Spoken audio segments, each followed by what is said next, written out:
First-time buyers in the UK are in trouble. It's as simple as that. The combination of high monthly rent prices, their inability to save money, and the staggering rise in the cost of housing means it's harder than ever for young people to get on the property ladder. So in this video, I'm going to unpack the current state of play for first-time buyers compared to the older generation, the challenges they face, and the different solutions for first-time buyers to get on the property ladder. Let's get into it.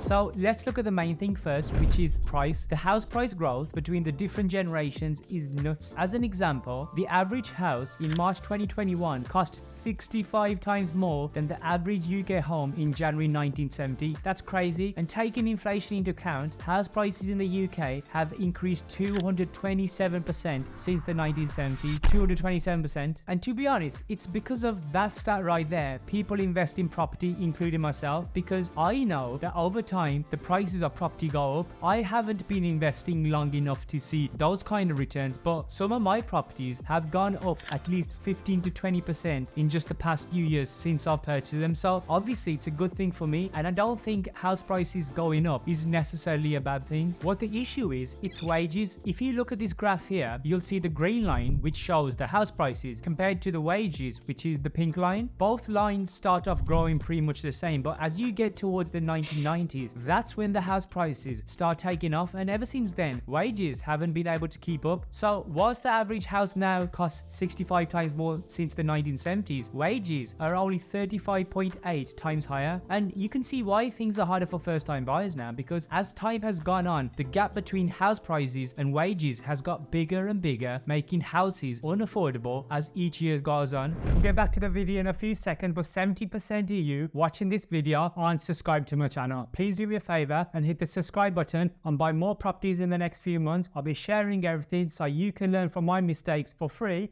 Anyways, back to the video. So taking all of this into account, what does a first-time buyer expect to pay for their first home? Well, according to the data, the average price house in the UK works out to £288,000. I know that figure sounds like a lot, but it's the official data, so we have to go with it. Anyways, this is a figure well out of a reach for a person on the UK's median salary of £31,000. Just to show you how much out of reach it is, let me show you an example. Imagine you wanted to buy an average house price in the UK at that £288,000, and you decided to put down a deposit of, let's say, 15%, which is typical as a first-time buyer. Actually, just to make this example really clear, let's say somehow you managed to save up a big deposit of 25%, right? So on a 288k purchase, the 25% deposit would work out to around £72,000, meaning you now need a mortgage of £216,000.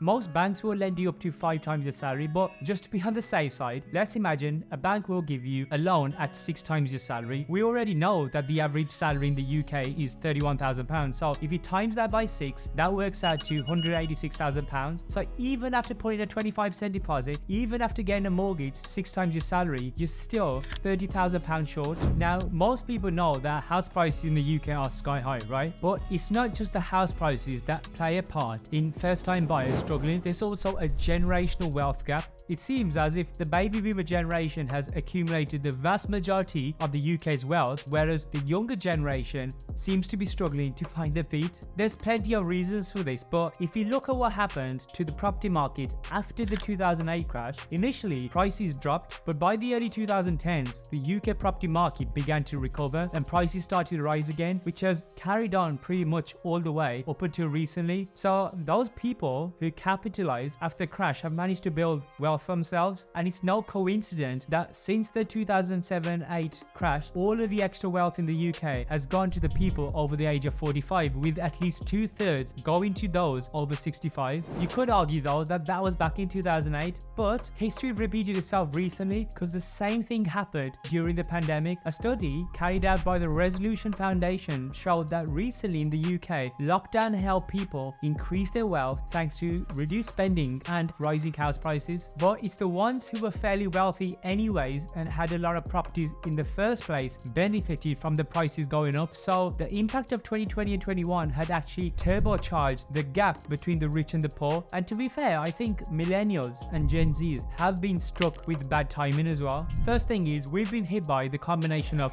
high levels of unemployment and low wage growth after the 2008 crisis, and then by COVID-19, the FCA reported that those aged between 18 to 34 saw the largest proportional increases in financial vulnerability in 2020, rising by more than 40%. As Professor Bobby Duffy says in his book Generations on page 44, that under 40s are more likely to have lost work, drawn on savings, fallen into debt, and have been forced to stop pension contributions compared to older people. It's not looking great. And let's not forget the impact of student loans on the youngest people as well. 20% of 18 to 24-year-olds says that it affects their ability to save. And with the government planning to lower the income threshold in the future, it wouldn't come as a surprise to me to see this stat increase. The money saving expert Martin Lewis has already been warning us that student loan costs may rise by £400 per year for lower earning graduates. Now, I've been in a fortunate position where I managed to buy my first property in my 20s, and to be honest, it was a combination of hard work because I worked pretty much most weekends working at my dad's restaurant pulling pints, and the second reason is saving. I was a good saver. But if you look at what the biggest barrier for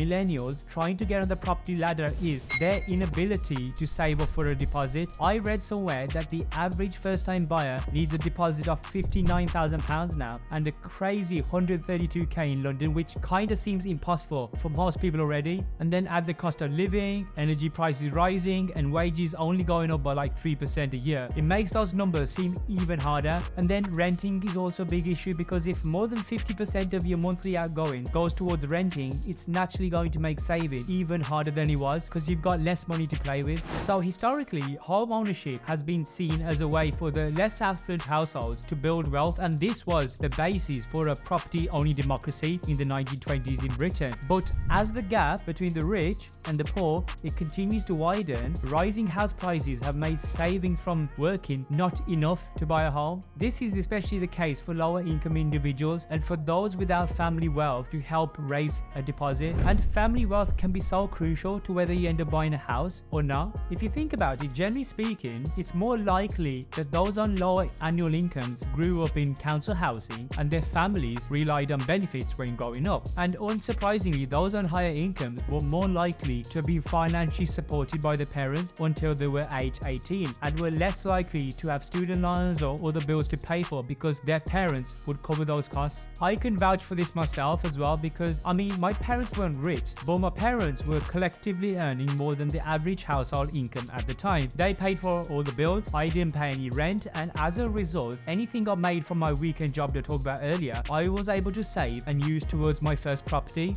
Many of you guys may not have the same luxury as I did, and I understand that. So by now, hopefully, we all have a better idea of why the UK is becoming a generation of renters. But what's the solution apart from the usual suggestions like working longer hours, working 2 jobs, or starting a side hustle? What is it? Well, the lowest hanging fruit is getting help from your parents, or as the media love to call it, the bank of mom and dad. I don't personally think there's anything wrong with that, because ultimately that's what parents are for, right? To help you navigate through life. And depending on which newspaper to believe, they say that up to 47% of first-time buyers will be getting help from the parents. But the thing is that there's a lot of families who simply don't have tens of thousands of pounds for the child's deposit. So what sort of options do they have? Well, you could always move back into your parents' house. If they've got the space and they're okay with it, it'll save you from paying those high rents, and in the meantime you can save more and more cash. But just be mindful to set expectations with your parents that saving for a house still takes time, and they need to be prepared for you to be moving in with them for months or even years. If you're a parent watching this video, then downsizing your home could also be an option. Moving to a smaller or less expensive property once your kids are moved out would allow you to release some funds to pass on to your kids. As a bonus, there will also be inheritance tax benefits by retaining assets in your home rather than in cash or investments. If you don't want to downsize or move houses, then there's also remortgaging, an option to remortgage your property where you can extract money from your property if you've got equity built in there. And if you do go down that route, I personally wouldn't go more than a 60% loan to value, but again, do the maths and now you numbers. And if you are struggling with the above options, then you may want to consider buying a property with your parents, because that can increase your affordability. The tricky bit is the amount you can borrow and the mortgage term. How much income they can add to your mortgage will be determined by their earnings, outgoings, and there's also an upper limit when mortgages need to be repaid, which is like usually 75 to 80 years old. So just keep that in mind. Also, the final option I can think of right now is get a partner or get married as soon as possible. But jokes apart, if you've got a partner already and was planning to move in with them anyways, then it would make sense to allocate both your incomes as one for one mortgage and buy the house together. This is what most people do anyways. There's also something called the joint borrower sole proprietor mortgage, where you could allocate income to a mortgage, so you'll be on the mortgage but not the owner of the property. Some people use this option because you can boost your friend or family's borrowing power without handing any cash over or any tax implications to yourself. It's basically seen as an income boost useful for home buyers on lower salaries, as they can get on the property ladder sooner or afford more expensive properties than they would have been able to afford by themselves. That in a nutshell is why first-time buyers in the UK are in trouble, but hopefully you now have a few tips that may help you get on the property ladder sooner. Once you've got your savings and ready to buy a home, you may want to check out the video I posted called How to Buy a House from Start to Finish. I wish you all the best.